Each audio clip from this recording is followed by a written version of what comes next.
Balita naman po sa Metro Manila.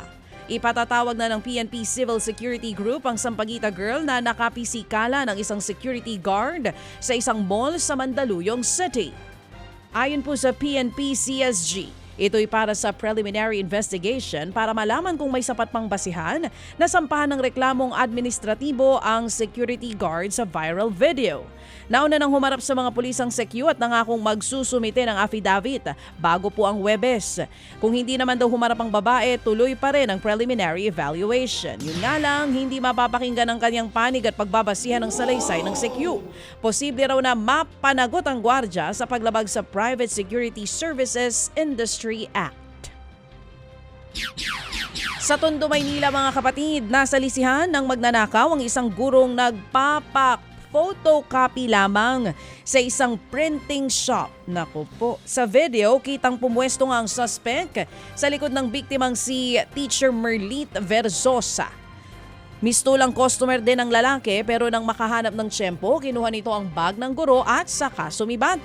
Laman ng bag ang 40,000 pesos na cash na pang tuition sana ng anak ni Teacher Merlit, 2 cellphone, credit card at maging laptop.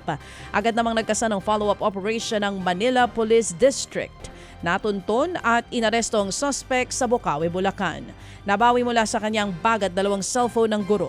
Hindi naman na-recover ang pera at ang laptop ng guro.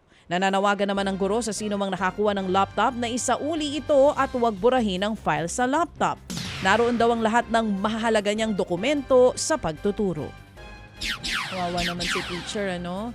Nagpapa-photocopy para po siya gagamitin sa pagtuturo, tapos nanakawam pa. Ay, naku po. Samantala sa Malabon City mga kapatid, nasunog naman ang bahagi ng Tinajeros Elementary School.